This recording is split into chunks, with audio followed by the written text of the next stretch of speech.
Hello everyone, स्वागत है आप सभी का राहुल एकेडमी की एक और बेहतरीन वीडियो में। प्यारे बच्चों, आज हम लोग कक्षा 12 की भौतिक विज्ञान में चैप्टर नंबर 2 पढ़ेंगे, जो कि बहुत ही महत्वपूर्ण चैप्टर है।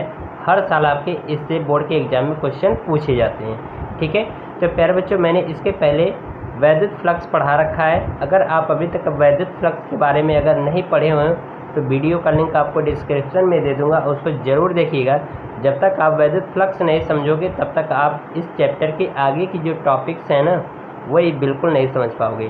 तो इसलिए वैद्युत फ्लक्स आपको पढ़ना बहुत ज़रूरी है। तो वैद्युत फ्लक्स पहले पढ़ लीजिएगा, तब गॉस की प्रमेय को पढ़िएगा। ठीक है, तभी आपको समझ में आएगी, नहीं तो नहीं समझ में आएगी, ये गारंटी बता रहा हूँ। ठीक है, तो प्यारे बच्चों, अगर आप अभी तक हमारे यूट्यूब चैनल को सब्सक्राइब नहीं किया है तो चैनल को सब्सक्राइब कर लीजिए। वीडियो अंत तक देखिए। वीडियो पसंद आएगी तो वीडियो को लाइक और शेयर ज़रूर करिएगा। तो चलिए बिना किसी देरी के आज की वीडियो शुरू करते हैं। तो प्यारे बच्चों, देखिए यहाँ पर हेडिंग डाला गया है गॉस की प्रमेय। ठीक है, और आपके पेपर में गॉस का नियम भी कह देता है या गॉस का प्रमेय भी कह देता है। तो इससे आपको परेशान नहीं होना है, चाहे गॉस का नियम कहे या गॉस का प्रमेय कहे या गॉस की प्रमेय कहे, तीनों बात एक ही है। ठीक है, तो इस बात को बिल्कुल ध्यान रखिएगा। ठीक है, तो आइए यहाँ पर हम लोग समझते हैं गॉस की प्रमेय क्या होती है। ठीक है, तो यहाँ पर देखिए मैंने लिखा है इस नियम के अनुसार, यानी कि गॉस के प्रमेय के अनुसार या गॉस के नियम के अनुसार। ठीक है, कह रहा है कि किसी बंद पृष्ठ से गुजरने वाला वैद्युत फ्लक्स उस पृष्ठ द्वारा परिबद्ध कुल आवेश Q का 1/ε0 गुना होता है। ठीक है, बात समझ में आ रही। इसके कहने का मतलब ये है कि एक कोई बंद पृष्ठ है और उस बंद पृष्ठ से जो गुजरने वाला वैद्युत फ्लक्स है उसके द्वारा जो परिबद्ध क्षेत्र है, यानी कि जो गॉसियन पृष्ठ है, उसमें उपस्थित जो Q आवेश है उसका 1/ε0 गुना होता है। बात समझ में आ रही है। परिभाषा फिर से देख लीजिए। इसमें कहा जा रहा है कि किसी बंद पृष्ठ से गुजरने वाला वैद्युत फ्लक्स उस पृष्ठ द्वारा परिबद्ध कुल आवेश Q का 1/ε0 गुना होता है। ठीक है, तो इसका मतलब ये हुआ कि किसी बंद पृष्ठ से गुजरने वाला जो वैद्युत फ्लक्स है, वैद्युत फ्लक्स को मैंने बताया था कि φE से डिनोट करते हैं। ठीक है, जो वैद्युत फ्लक्स है और उस पृष्ठ के अंदर जो उपस्थित कुल आवेश है Q, उसका क्या होता है 1/ε0 गुना होता है। ये इस प्रमेय का कथन है। ठीक है, और यही हमें प्रूफ करके दिखाना है। तो यहाँ पर हम लोग हेडिंग डालेंगे सिद्ध करना है। सिद्ध करना है। ठीक है, क्या सिद्ध करना है हमें?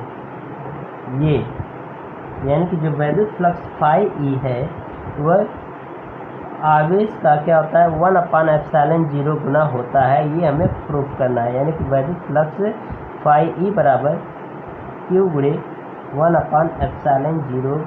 ठीक है, ये हमें प्रूफ करके दिखाना है।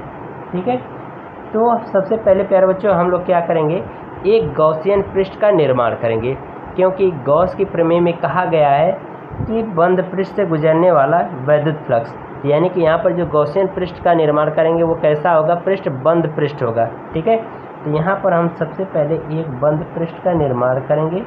ठीक है, ये कैसा है, एक बंद पृष्ठ है। ठीक है, और बंद पृष्ठ पर ही गॉस की प्रमेय लागू होती, चाहे पृष्ठ की आकृति जैसे मर्जी वैसे हो, चाहे त्रिभुज का आकार में हो, चाहे जो मर्जी वो आकार में हो। ठीक है, गॉस की प्रमेय केवल बंद पृष्ठ पर लागू होती है, उसकी प्रकृति पर या उसकी आकृति पर निर्भर नहीं करती है। ठीक है, तो यहाँ पर मान लेते हैं कि ये हमारा एक गॉसियन पृष्ठ है जिसका केंद्र O है। ठीक है, इससे स्मॉल r दूरी पर एक बिंदु P मान लेते हैं, जहाँ पर हमें वैद्युत क्षेत्र का मान ज्ञात करना है, जहाँ पर हमें वैद्युत फ्लक्स का मान ज्ञात करना है। ठीक है, तो प्यारे बच्चों हम क्या करेंगे, सबसे पहले कि इस बिंदु P के परितर एक काल्पनिक गॉसियन पृष्ठ की रचना कर लेंगे।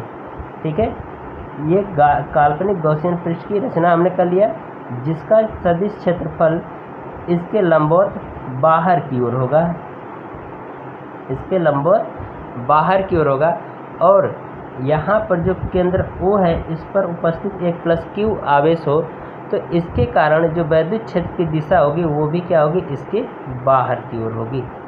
ठीक है, अब हम क्या करें, कि इस बिंदु O को कुछ इस तरह से मिला दें और इसको भी कुछ इस तरह से मिला दें, तो यहाँ पर एक कोण आंतरित होता है जिसका नाम हम दे सकते हैं घन कोण, और इसको हम क्या कहेंगे, घन कोण। और घन कोण का फार्मूला होता है डी ओमेगा बराबर D A cos theta upon r square. एक और फार्मूला होता है ओमेगा बराबर 4 पाई। ये दो फार्मूला आपको ध्यान रखना है, ठीक है। जब तक ये फार्मूला नहीं पता होगा तब तक आप गॉस की प्रमेय का निगमन नहीं कर पाओगे, ठीक है। तो अब हम लोग क्या करें, सबसे पहले ये पता कर लें कि इस प्लस क्यू आवेश के कारण बिंदु P पर वैद्युत क्षेत्र की तीव्रता कितनी है। तो यहाँ पर लिखेंगे कि प्लस क्यू आवेश के कारण बिंदु P पर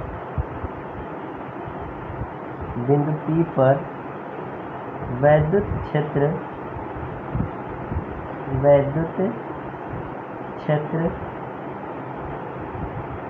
की तीव्रता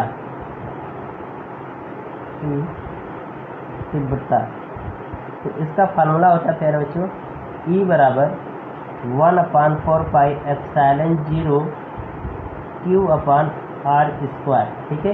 इसका मैंने प्रूविंग पहले वाले चैप्टर में करा रखा है, अगर वीडियो नहीं देखे तो वीडियो को जरूर देखिए, ठीक है, प्ले लिस्ट में मिल जाएगा। इसको मान लेते हैं समीकरण नंबर 1। अब हम क्या करें कि जो डी यानी कि डी ए अल्पांश क्षेत्रफल डी ए है, इसके कारण वैद्युत फ्लक्स का मान निकाल लें। तो अब लिखेंगे यहाँ पर अल्पांश क्षेत्रफल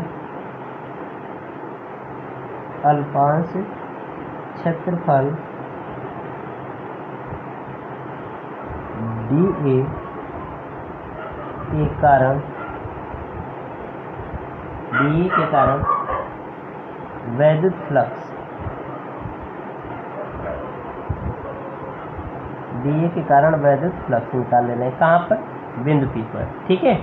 ये हो जाएगा। अब देखो अल्पांश क्षेत्रफल के कारण निकाल रहे हैं, तो यहाँ पर जो हमारा फ्लक्स होगा वो क्या होगा, अल्प मात्रा में ही इससे गुजरेगा, ठीक है।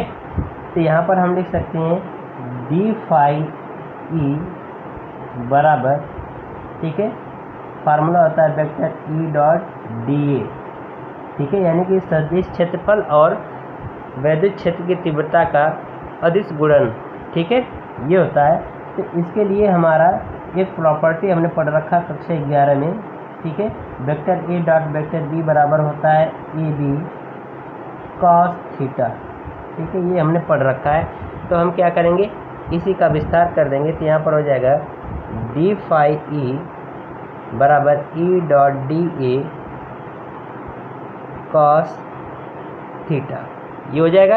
अब हम क्या करें, समीकरण 1 से यहाँ पर ई का मान रख दें। तो यहाँ पर हो जाएगा डी फाई ई बराबर 1/4 पाई एप्सिलॉन 0, ठीक है, इंटू डी ए, सॉरी यहाँ पर Q अपान आर स्क्वायर है, पहले देखो Q अपान आर स्क्वायर, अब यहाँ पर लिख सकते हैं into D A cos theta, ठीक है।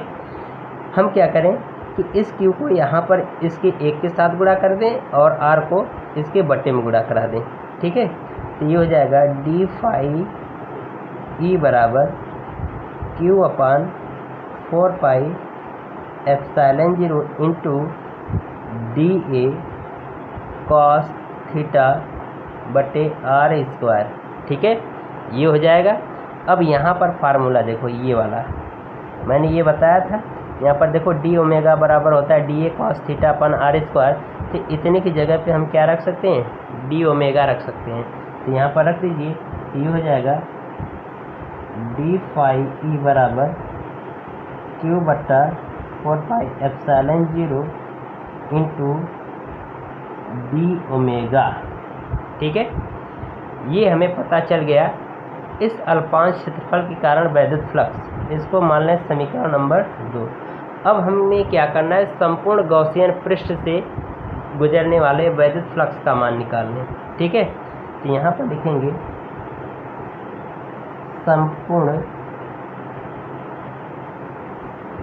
संपूर्ण गॉसियन गॉसियन पृष्ठ से संपूर्ण गॉसियन पृष्ठ के कारण, ठीक है, के कारण वैद्युत फ्लक्स,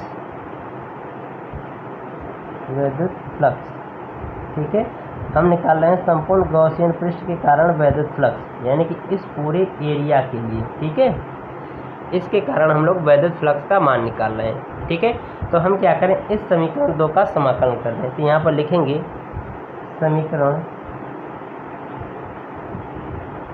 2 का समाकलन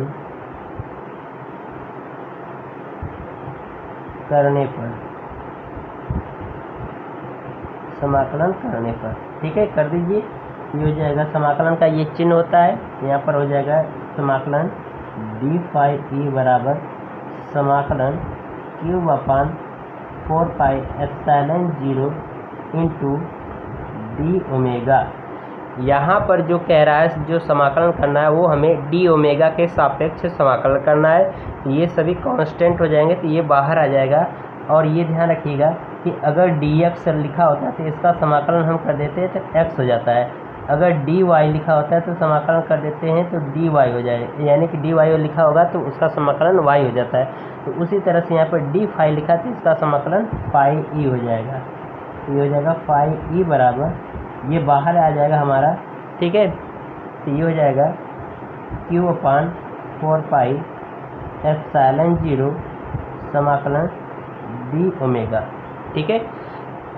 अब यहाँ पर जब समाकलन डी ओमेगा आ गया तो इसका भी समाकलन कर देंगे तो क्या हो जाएगा, ओमेगा हो जाएगा। तो यहाँ पर रख दीजिए, ये हो जाएगा, ये हो जाएगा आपका डी फाई ई बराबर क्यू अपान एप्सिलॉन 0 इंटू ओमेगा हो जाएगा। अब यहाँ पर देखो ओमेगा बराबर एक और फार्मूला हमने बताया था, ये कितना होता है 4 पाई सॉरी। तो यहाँ पर फाई आप ओमेगा की जगह पर 4 पाई रख दीजिए, ठीक है। ये हो जाएगा डी फाई ई, इतना हो जाएगा डी फाई ई बराबर, ठीक है, क्यू अपान 4 पाई एप्सिलॉन 0 और गुणे ओमेगा बराबर हमने बताया 4 पाई होता है, तो 4 पाई से कट जाएगा तो बचा आपका फाई ई बराबर क्यू बटा एप्सिलॉन 0, ठीक है। देखो कट गया 4 पाई से, या इसी को हम कुछ इस तरह से लिख दें, फाई ई बराबर क्यू गुणे 1 अपान एप्सिलॉन 0, ठीक है। यही हमारा गॉस की प्रमेय का फार्मूला हो गया, ठीक है। और यही हमें क्या करना था, प्रूफ करके दिखाना था, जो कि यहाँ पर आप देख सकते हैं, ठीक है। यही हमें सिद्ध करना था और ये हमारा क्या हो गया, सिद्ध हो गया, ठीक है।